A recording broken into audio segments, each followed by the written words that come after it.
A group of 5 persons started beating up a family who were sleeping outside their house. One accused broke open the door. 3 of the accused went inside and the other 2 kept guard outside. All the accused helped to remove some boxes from inside the house. Later, 2 of the accused carried away the boxes. What crime has they committed? Could they be charged under Section 391 IPC?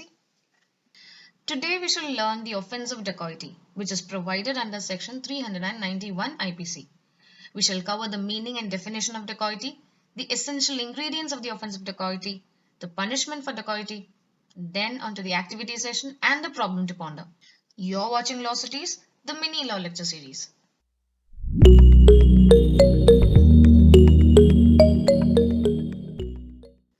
First, the answer to last week's problem to ponder. Although the fear element is there, the victim is not delivering his property himself.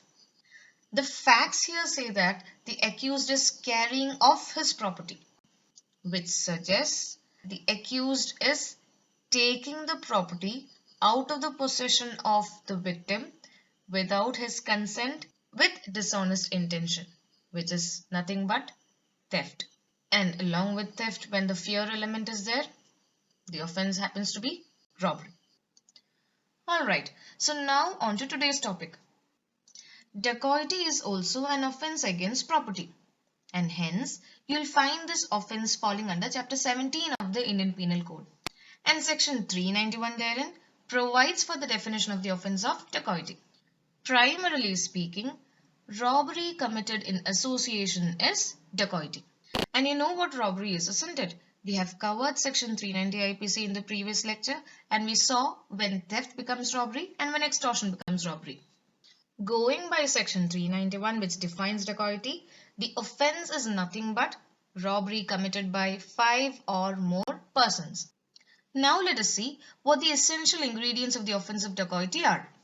5 or more persons must act in association, and the act must be either robbery or attempt to commit robbery. If so, the offense committed is dacoity. But here, what should be the role played by these 5 or more persons? Should they be playing an active role in the dacoity, or any passive role would suffice?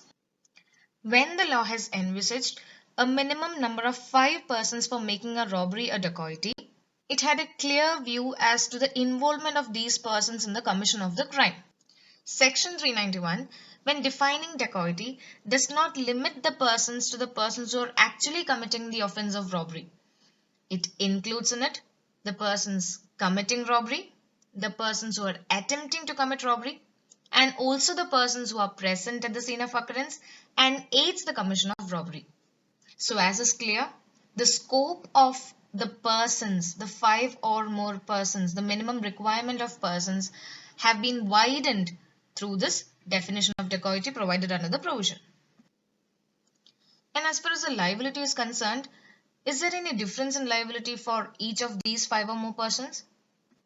As a matter of fact, law considers each of these persons equally liable in the offense of dacoity. Thus, the persons who are actually committing the crime of robbery and the persons who are attempting to commit the crime of robbery incur the same liability as the persons who are present there and aids the commission of robbery, provided all of these persons act conjointly towards the commission of the offense, that is dacoity. Thus, the term conjointly plays a significant role in the offense of dacoity. But what do you mean by conjointly? It is not defined in the code. Case law suggests that conjointly is working in unison or in association, which means the 5 or more persons involved in the commission of robbery should act harmoniously in a concerted manner, participating in the same transaction in order to attain the status of dacoity. And if not, it is obviously a case of robbery. Clear? The punishment for dacoity is provided under Section 395 IPC. Such a person shall be punished with life imprisonment or rigorous imprisonment which may extend to 10 years and shall also be liable to fine. So now let us quickly check the difference between robbery and dacoity. Robbery, which is defined under Section 390 IPC, is basically an aggravated form of theft or extortion, whereas dacoity, which is defined under Section 391 IPC, is robbery committed by 5 or more persons. Thus, the basic ingredient of the offense of robbery is theft or extortion, whereas the basic ingredient of the offense of dacoity is robbery. Another major difference between these two offenses are preparation to commit robbery is not punishable in law, whereas preparation to commit dacoity is always punishable in law. Okay, so now on to the activity session. A group of 5 persons started beating up a family who were sleeping outside their house. One accused broke open the door, 3 of the accused went inside the house, and the other 2 kept guard outside. All the accused helped to remove few boxes from inside the house.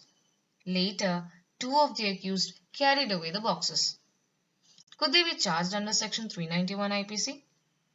In order to ascertain whether this is a case of dacoity or not, you need to first check whether the offense of robbery is present in here. Why? Because dacoity is nothing but robbery committed by 5 or more persons.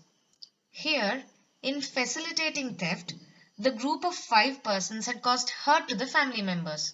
Thus, this is theft extending to robbery provided under Section 390 IPC. Now let us check whether this robbery could be given the status of dacoity.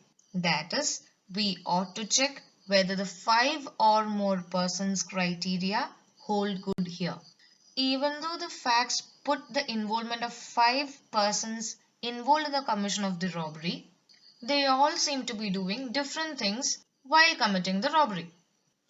If so, could these 5 persons be charged for dacoity? Law says yes, because they were conjointly committing or attempting to commit the offense of robbery. They were all working in unison, isn't it? Each of them knew their role and they all planned and worked accordingly. So they could definitely be charged under Section 391 IPC. And here this week's problem to ponder. An offense of dacoity was charged against 5 persons. During the trial, 2 were acquitted. Would dacoity lie against the other 3? Please post your answers in the comment box along with your feedbacks and suggestions. Please do subscribe and stay tuned to Law Cities for more lectures. Have a great day ahead.